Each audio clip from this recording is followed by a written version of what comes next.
اعوذ باللہ من الشیطان اللعین الرجیم بسم اللہ الرحمن الرحیم الحمد للہ رب العالمین الصلاة والسلام علی اشرف الانبیاء والمرسلین وعلی آلہ طیبین الطاہرین المعصومین الذین اذهب اللہ عنہم الرجس وطہرہم تطہیرا اما بعد۔ عزیزان محترم، حضرت امام موسیٰ کاظم علیہ آلاف و تحیت و ثنا کی مظلومیت کے ان ایام میں ہماری گفتگو آپ کے ساتھ امام موسیٰ کاظم علیہ آلاف و تحیت و ثنا کی حیات طیبہ میں موجود واقعات، حکایات پر جاری تھی، اور ہم اس مرحلے پر پہنچے تھے کہ امام موسیٰ کاظم علیہ آلاف و تحیت و ثنا یا دیگر ائمہ معصومین علیہ الصلوۃ والسلام کا بنیادی مقصد اسلامی قوانین کا اجرا اور اسلامی قوانین کا نفاذ تھا، اور یقینی بات ہے اسلامی قوانین کا نفاذ حکومت کے بغیر ممکن ہی نہیں ہے۔ لہٰذا حضرات اہل بیت علیہ الصلوۃ والسلام کی جدوجہد کا مقصد لوگوں کی تربیت کرنا اور انہیں اس قابل بنانا تھا تاکہ وہ خود تربیت یافتہ ہو کر حکومت کو اس کے اہل کے سپرد کریں تاکہ وہ اسلامی قوانین کو نافذ کر سکے۔ لہٰذا ہارون الرشید کو بھی اس بات کا باقاعدہ طور پر علم تھا کہ امام موسیٰ کاظم علیہ الصلوۃ والسلام اور امام موسیٰ کاظم کے چاہنے والے، ان کے پیروکار سب ہارون الرشید کو اس منصب خلافت کا غاصب جانتے ہیں اور اسے ایک ظالم اور جابر حکمران کے عنوان سے تصور کرتے ہیں کہ جو طاقت اور قدرت کے بلبوتے پر اسلامی ریاست کو یلغمال بنا کر بیٹھا ہوا ہے۔ لہٰذا اگر کبھی بھی امام موسیٰ کاظم علیہ الصلوۃ والسلام یا ان کے چاہنے والوں کے پاس یہ طاقت اور یہ قدرت آ جائے کہ وہ اسلامی ریاست کو اس کے حقیقی صاحب اور حقدار تک منتقل کر سکیں تو وہ اس سے دریغ نہیں کریں گے، یہ ہارون الرشید کو یقین تھا۔ لہٰذا ایک روز ہارون الرشید عباسی امام موسیٰ کاظم علیہ الصلوۃ والسلام کے ساتھ جو گفتگو کرتا ہے، اس گفتگو سے بھی ہارون الرشید کی اس آئیڈیالوجی اور اس نظریے کے بارے میں واضح طور پر علم ہو جاتا ہے۔ مثلا ہارون الرشید امام موسیٰ کاظم علیہ آلاف و تحیت و ثنا سے کہتا ہے کہ میں یہ تاریخی جھگڑا ہی ختم کرنا چاہتا ہوں، آپ فدق جو آپ کا حق ہے وہ آپ ہم سے واپس لے لیں، ہم آپ کو فدق واپس کر دیتے ہیں، تاکہ یہ بات ہی ختم ہو جائے کہ حضرت صدیقہ طاہرہ فاطمہ زہرا سلام اللہ علیہا سے جو ان کا مسلمہ حق فدق چھین لیا گیا تھا وہ کسی حکمران نے واپس نہیں کیا، نہیں میں آپ کو واپس کر دیتا ہوں تاکہ بات ہی ختم ہو جائے۔ امام موسیٰ کاظم علیہ آلاف و تحیت و ثنا جو ہارون کے حقیقی قلبی مقصد سے واقف تھے، ہارون الرشید کو کہتے ہیں کہ میں صرف اس صورت میں فدق لینے کے لیے تیار ہوں جب وہ تم مکمل حدود کے ساتھ مجھے واپس کرو، یعنی فدق کی جو حقیقی حدود ہیں اگر ان حدود کے پیش نظر تم وہ فدق مجھے واپس کرتے ہو تو میں لینے کے لیے تیار ہوں، وگرنہ میں یہ تم سے نہیں لوں گا، اور مجھے معلوم ہے کہ تم یہ مجھے نہیں دو گے۔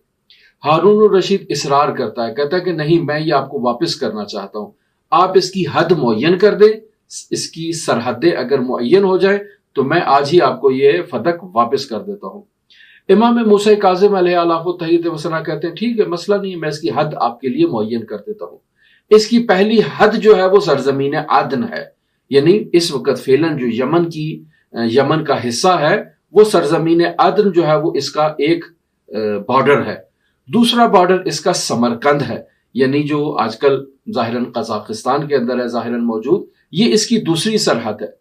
تیسری سرحد اس کی افریقہ ہے،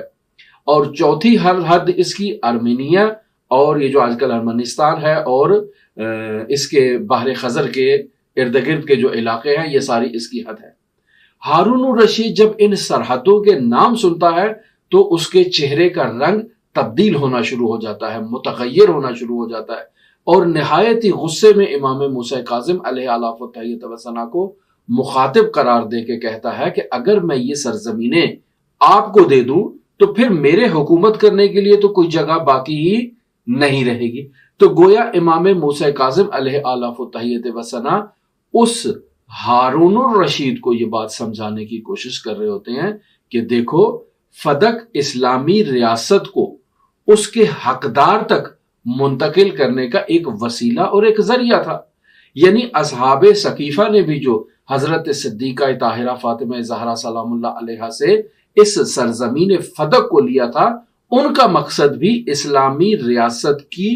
کنٹرول کو سنبھالنا تھا، چونکہ اسلامی ریاست کا بنیادی منبع مالی طور پر جو تھا وہ سرزمین فدق تھی، اور اگر یہ سرزمین فدق ان سے نہ لی جائے حضرت صدیقہ طاہرہ فاطمہ زہرا سلام اللہ علیہا سے، تو اسلامی ریاست مالی اعتبار سے مفلوج ہو جائے گی۔ لہٰذا فدق کو ان سے لے لیا جائے تاکہ ایسے نہ ہو کہ ایک ہی سرزمین میں دو ریاستیں قائم ہوں۔ ظاہر ہے ایک وہ ریاست خاندان عطرت و طہارت کی ہوگی اور ایک وہ ریاست ہوگی کہ جس کے پاس کچھ سرمایہ نہیں ہے، لہٰذا فدق کو لے لیا جائے تاکہ حکومت باقاعدہ طور پر ان کے کنٹرول میں آئے۔ تو امام موسیٰ کاظم اسے یہ بتانا چاہ رہے ہیں کہ دیکھو وہ جو فدق کا مسئلہ ہے وہ ایک باغ کا مسئلہ نہیں ہے، بلکہ حقیقت میں اسلامی ریاست کا مسئلہ ہے۔ اور حضرت صدیقہ طاہرہ سلام اللہ علیہا نے جو فدق کے بارے میں احتجاج کیا، جو گفتگو کی، جو اصحاب رسول صلی اللہ علیہ وآلہ وسلم کو بیدار کرنے کی کوشش کی اور اپنے شوہر کے مسلمہ اسلامی قرآنی حق کی طرف اشارہ کیا، وہ اسلامی ریاست تھی، وہ امامت امت تھی، وہ زعامت امت تھی، اور اس مطلب کی طرف اشارہ کر رہے تھے ہمیں کسی باغ کی ضرورت نہیں ہے، بلکہ یہ اسلامی ریاست اگر اس کے اصلی حقدار تک منتقل ہو جائے تو وہ اسلام کے قوانین کو وہاں پر نافذ کر سکتا ہے، اور ہم سے بہتر اسلامی قوانین کو کون نافذ کر سکتا ہے۔ یہ کنایتاً امام موسیٰ کاظم علیہ آلاف و تحیت و ثنا نے اس ہارون الرشید تک یہ بات منتقل کر دی، جسے وہ سمجھ گیا کہ امام موسیٰ کاظم کیا کہنا چاہتے ہیں۔ اور اس واقعے سے یہ بات واضح طور پر معلوم ہو جاتی ہے کہ اگر امام موسیٰ کاظم علیہ آلاف و تحیت و ثنا کو یہ توان حاصل ہو جاتی کہ وہ ہارون الرشید عباسی کو حکومت سے بے دخل کریں، تو وہ یقینی بات ہے کہ ہارون الرشید کو حکومت سے برکنار کر کے اسلامی ریاست قائم کرتے اور اسلامی ریاست میں اسلامی قوانین کا باقاعدہ نفاذ کرتے، جیسے ریاست مدینہ میں رسول خدا صلی اللہ علیہ وآلہ وسلم نے قائم کیا تھا۔ اور کیوں نہ کریں، چونکہ امام موسیٰ کاظم علیہ الصلوۃ والسلام لوگوں کے دلوں پر حکومت کرتے ہیں، ہارون الرشید تو صرف لوگوں کے جسموں پر حکومت کرتا ہے۔ قلوب الامام امام موسیٰ کاظم علیہ آلاف و تحیت و ثنا ہے۔ لہٰذا آپ دیکھیں کہ بلاد اسلامی میں یہ جو سرحدیں بیان کی ہیں میں نے آپ کے سامنے، ان تمام سرحدوں میں تمام وہ افراد جو امام موسیٰ کاظم علیہ آلاف و تحیت و ثنا کو رسول خدا صلی اللہ علیہ وآلہ وسلم کا حقیقی جانشین سمجھتے تھے، وہ تمام کے تمام اس سرزمین سے اپنے اموال کا خمس امام موسیٰ کاظم علیہ آلاف و تحیت و ثنا کی خدمت میں تقدیم کرتے تھے۔ اور ہارون الرشید کو بھی اس بات کا علم تھا کہ بلاد اسلامی سے خمس امام موسیٰ کاظم علیہ آلاف و تحیت و ثنا کے پاس پہنچتا ہے، کیوں؟ چونکہ اس کے جواسیس اس کو اس بات کی باقاعدہ خبر دیا کرتے تھے۔ لہٰذا ہم واضح طور پر اس چیز کو مشاہدہ کرتے ہیں کہ جب حضرت امام موسیٰ کاظم علیہ آلاف و تحیت و ثنا کی مظلومانہ شہادت واقع ہوتی ہے تو اس وقت مختلف سرزمینوں میں امام موسیٰ کاظم کے جو نمائندے تھے، مثلا آپ یہی تصور کر لیں کہ زیاد بن قندی جو ہے، مروان بن قندی جو ہے، اس کے پاس اس وقت 70,000 دینار موجود تھے جو امام موسیٰ کاظم علیہ آلاف و تحیت و ثنا کی امانت تھے اور خمس کی رقم تھی یہ اس کے علاوہ علی بن ابی حمزہ، اس کے پاس 30,000 دینار موجود تھے جب امام موسیٰ کاظم کی شہادت ہوتی ہے۔ یا عثمان بن عیسیٰ رواسی، جسے امام نے مصر میں اپنا نمائندہ مقرر کر رکھا تھا، اس کے پاس بھی 30,000 دینار کی رقم موجود تھی، اور یہ اس زمانے میں کوئی معمولی رقم نہیں تھی، ایک بہت بڑی رقم اور بہت خطیر رقم شمار کی جاتی تھی۔ لہٰذا عزیزان محترم، ہم امام موسیٰ کاظم علیہ آلاف و تحیت و ثنا کی حیات طیبہ سے یہ درس لیتے ہیں کہ رسول خدا صلی اللہ علیہ وآلہ وسلم کے حقیقی جانشینوں کو اگر رسول خدا صلی اللہ علیہ وآلہ وسلم کی شہادت کے بعد حکومت تشکیل دینے کا موقع مل جاتا تو آج اسلامی ریاست کی اور اسلامی سرزمینوں کی یہ صورتحال نہ ہوتی جو اس وقت موجودہ صورتحال آپ مشاہدہ کر رہے ہیں، اسلام ترقی کرتا، اسلام پوری دنیا میں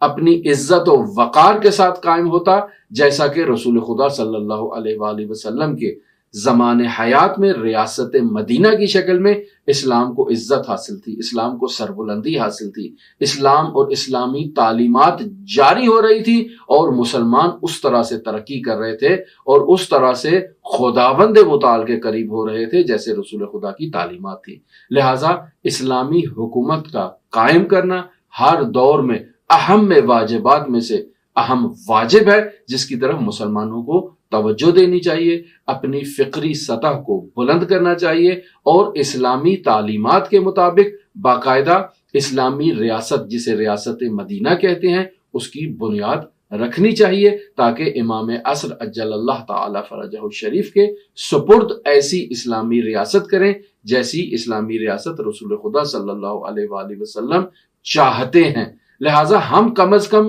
اظہار تو کریں کہ امام زمانہ آپ ظہور کریں، ہم آپ کی حکومت کے لیے تڑپ رہے ہیں، ہم ان طاغوتی حکومتوں کو